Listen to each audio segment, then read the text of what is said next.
Ips, com esteu, com va això? Jo tants dies sol aquí parlant amb mi mateix ja sembla l'avi de la Heidi abans que hi arribés la nena. Estic concentrat i disfós. Estic descentrat i confós. He digut com us ho perdria... He perdut, com us ho diria, el brio de la conversa. Ara, que val més sol que mal acompanyats, oi? Doncs què voleu que us digui?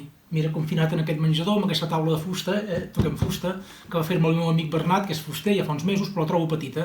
És una mica justa la fusta, però ja ho sabeu, la taula del Bernat, qui no hi és comptat. Però pagada el comptat, tal dia farà un any que em la va portar ben nova, és un portanoves el Bernat. Per no parlar del seu cosí, Pere, que és valencià, el Pere de Cullera, un macarró fregit perquè es portava l'oli quan anava a fregir espàrrecs, i se'l va fotre per barret davant d'una casa de barrets.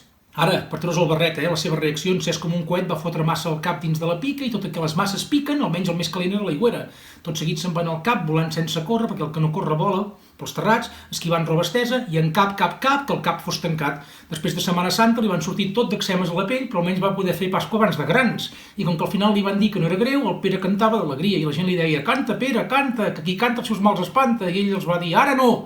Només pagant el Pere canta». Tots es van gratar molt poc la butxaca per no fer-se mala sang i un tal Abel ben servit que feia ell mateix el llit dels ingressats i que acabava d'obtenir molt bon benefici del seu ofici amb un infermer resident amb el procediment de treure un clau d'una amb una altra, es va unir a la gresca. I com que hi ha Abel i hi ha alegria, tots van començar a ballar i cantar i a fer xerinola enmig de la consulta sense consultar ningú. Un pacient sabatés el que anava més mal calçat, una senyora que no sabia què fer pentinava un gat i com que el que fa el que pot no està obligat a més, el Pere, que segur que quedarà per vestir sants, va sortir desesperat de la sala d'espera sense lligar el sac per falta de blat i se'n va anar del cap a casa seva a jugar a la PlayStation. Per què? Doncs perquè qui no té consola és perquè no vol. Hòstia, no sé què dir. Estic apagat, A veure aquest conyac.